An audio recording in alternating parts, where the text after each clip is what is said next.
Well, we're going to finish over on You and Gold and the streaming platform You with a feature-length documentary that did get a cinema release. It's called Becoming Victoria Wood. And here's a clip. She was the trailblazer. She was fearless. Victoria Wood. I'd never quite seen anybody like her. Hello. She was just Vicky. Vic's performing character wasn't Vic. It's one step removed. She was a very shy person. Off I go then.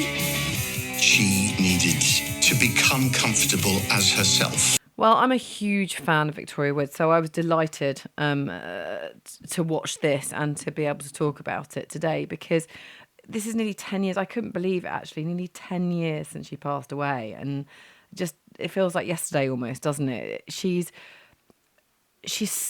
was such a character. She made such an impression on the comedy circle, on the comedy circuit, and everybody that she sort of seemed to come in touch with, really, doesn't she? I mean, in this, as you say, it's had an outing at the cinema already, and I hadn't seen it at the cinema, so this is something that's just really warm and lovely to sit down with a blanket over and just watch and delight in, because there's lots of people, lots of collaborators. You've got Jennifer Saunders, Dawn French, the ever brilliant Dawn French. You've got Jasper Carrott, Joan Armatrading, massive fan, and Michael Ball, and they all are speaking about her, what they know of her, and you learn so much. We think we know people, but it's like with everything, you know, any of these kind of documentaries that are particularly music related, you always learn something.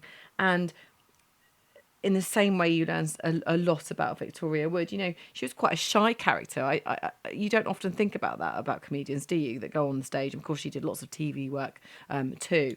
But, you know, you don't imagine her being shy. But yet she was kind of uncomfortable under the spotlight, but yet fiercely ambitious at the same time. And yet those two opposites just seem to be the great formula.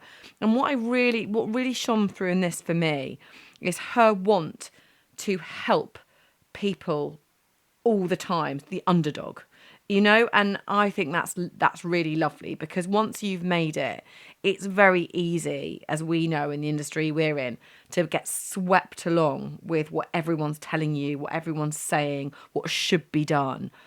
And she didn't, did she? She was very much true to herself, her roots. She was authentic. She really is a comedic genius in so many ways, and so loved. And this is really, I think this is really fitting for to remember her for 10 years, 10 years on, which I just can't believe. And I hope that memory lasts forever, because she's one of a kind, I think.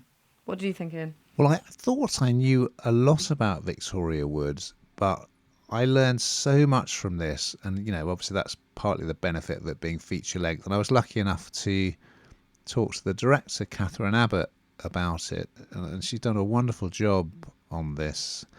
And there's quite a lot of sadness in there, really, because you hear a bit about Victoria's childhood, which was, you know, quite isolated, I think, quite difficult. She was quite a solitary child.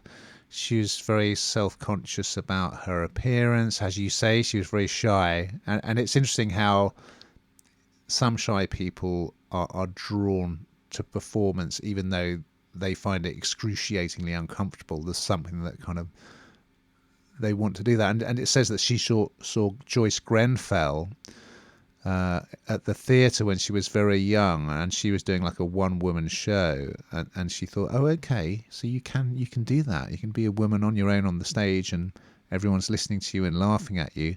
You know, she was trying to break into the world of comedy and TV comedy as a woman and a northerner. And, you know, people would make comments about her appearance in interviews. You know, some of the stuff is just cringeworthy when you see this archive footage of how she was interviewed. But she had this inner strength and just this belief, thank goodness, in her own ability and this burning ambition. I think she was runner-up in New Faces. She won her Heat, which was a talent show back in the day. I guess it was like the original equivalent to Britain's Got Talent.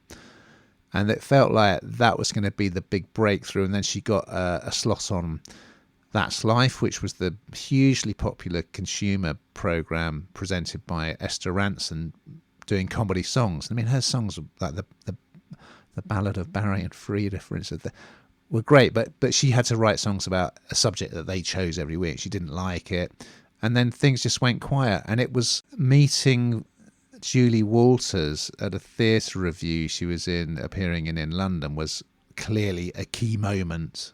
And of course, Julie kind of became her muse in many ways. And this kind of takes you up really to, because Wood and Walters was their first series on TV together, because Victoria she would only do it if Julie Walters was also heavily featured.